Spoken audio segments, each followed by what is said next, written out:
Hello everybody, Mr.FrightNight here. Today's story is about Jack the Ripper. Jack the Ripper was known as a serial killer in London in 1888. Now Jack the Ripper was also called the Whitechapel Killer and Leather Apron. Now his attacks typically involved females who lived in the slums of East End London. He was known to have surgical knowledge because of the way he murdered. He slit the victims' throats, then he removed their organs. One of the stories begin in the Whitechapel area of London. Her name was Mary Ann Nichols. She worked as a waitress in the local cafe. She got off work around midnight, and as usual, Mary Ann would leave the cafe the same time every night and took the same way home. Now her home was about 3 blocks away from the cafe. The story goes it was a foggy night with light rain. As she walked, Mary Ann noticed someone walked behind her. Now, because of the heavy fog, she couldn't quite see who it was. The only thing she saw was a long, dark jacket with a hood.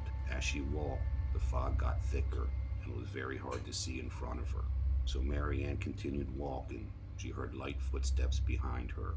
At this time, she was getting very nervous and scared, for the footsteps that she was hearing were getting closer and closer. So Mary Ann started to walk faster, but it was still very hard to see in front of her because of the fog.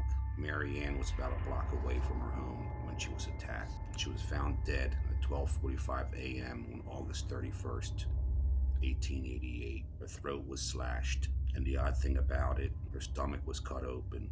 As the authorities looked closer, one of her organs was missing. It was one of her kidneys. Now, this was Jack the Ripper's first of 5 brutal murders.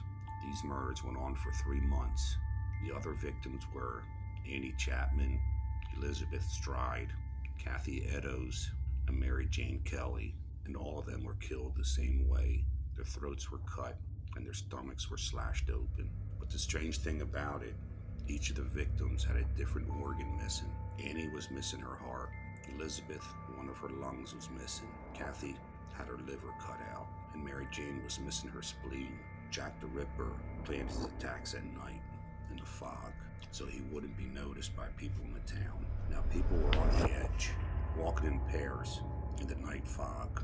There was no other murders that happened after the 5 women. There was very little evidence, but the people and the police in the town continued to search, but he was never caught. It was said that Jack the Ripper took the victims' organs and brought them home to his house and ate them. Others thought he put them in a jar with water and kept them as souvenirs, but who really knows what he did with them? So be careful when you're walking in the deep fog at night. He just might be Jack the Ripper's next victim.